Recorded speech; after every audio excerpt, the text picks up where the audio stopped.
ತಿಮರೋಡಿ ಬಂಧನದ ಬೆಳವಣಿಗೆ ಆಯಿತು. ಈಗ ಧರ್ಮಸ್ಥಳ ಫೈಲ್ಸ್ ಛೋಟಾ ಮಾಸ್ಕ್ ಮ್ಯಾನ್ ಪತ್ತೆ. ತಲೆಬುರುಡೆ ಶೋಧಕ್ಕಾಗಿ ಛೋಟಾ ಮಾಸ್ಕ್ ಮ್ಯಾನ್. ಇನ್ನು ಮುಂದೆ ಧರ್ಮಸ್ಥಳದಲ್ಲಿ ಛೋಟಾ ಮಾಸ್ಕ್ ಮ್ಯಾನ್ ಆಟ ಶುರುವಾಗುತ್ತೆ. ಧರ್ಮಸ್ಥಳ ಫೈಲ್ಸ್ ಈ ಛೋಟಾ ಮಾಸ್ಕ್ ಮ್ಯಾನ್ ಹೆಸರೇ ವಿಚಿತ್ರವಾಗಿದೆ. ಈತನ ಪತ್ತೆಯಾಗಿದೆ ಅಂತ ಹೋದ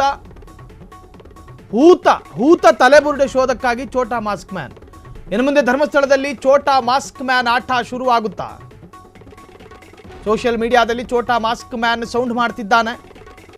ಯಾರದು ಛೋಟಾ ಮಾಸ್ಕ್ ಮ್ಯಾನ್? ಮಕ್ಕಳ ಆಟವಾದ ಧರ್ಮಸ್ಥಳ ಹೆಣಹೂತ ಪ್ರಕರಣ. ಕೆಲವು ಪುಟಾಣಿಗಳಿಂದ ಧರ್ಮಸ್ಥಳ ಹೆಣ ಕೇಸ್ ರೀಲ್ಸ್ ಮಾಡಿದ್ದಾರೆ. ಹೆಣಶೋಧದ ಮರುಸೃಷ್ಟಿ ವಿಡಿಯೋ ವೈರಲ್ ಆಗಿದೆ. ಅನಾಮಿಕನ ವೇಷ ಧರಿಸಿ ಸ್ಥಳ ತೋರಿಸುವ ಪುಟ್ಟ ಬಾಲಕ.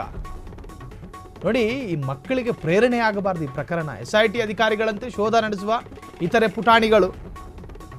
ಪುಟಾಣಿಗಳ ಈ ವಿಡಿಯೋ ಸೋಷಿಯಲ್ ಮೀಡಿಯಾದಲ್ಲಿ ವೈರಲ್ ಆಗ್ತಾ ಇದೆ.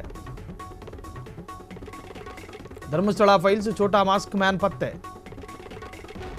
ಈ ಪ್ರಕರಣ ಎಲ್ಲಿವರೆಗೂ ಮುಟ್ಟಿದೆ ಅಂತ ಹೇಳಿದ್ರೆ, ಮಕ್ಕಳು ಸಣ್ಣ ಸಣ್ಣ ಮರಿಗಳು ರೀಲ್ಸ್ ಮಾಡೋ ಹಂತಕ್ಕೆ ತಲುಪಿದೆ. ನೋಡಿ, ಆ ಮಕ್ಕಳ ಮನಸ್ಸಿಗೆ ಎಷ್ಟೊಂದು ಪ್ರಭಾವ ಬಿದ್ದಿದೆ ನೋಡಿ ಈ ಪ್ರಕರಣ.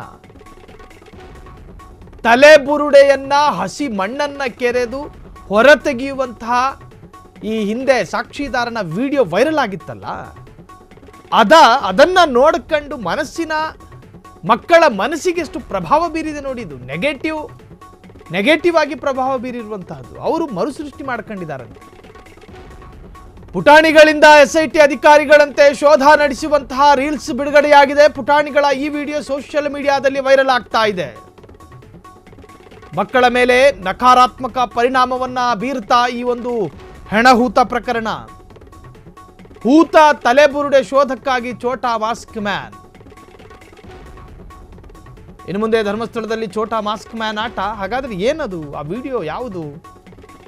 ಆ ಮಕ್ಕಳು ಏನು ಮರುಸೃಷ್ಟಿ ಮಾಡ್ಕೊಂಡು ರೀಲ್ಸ್ ಮುಖಾಂತರವಾಗಿ SIT ತನಿಖೆ ಹೆಂಗೆ ನಡೀತಾ ಇದೆಯೋ ಹಂಗೆ ಮಾಡ್ಕೊಂಡಿದ್ದಾರಂತೆ.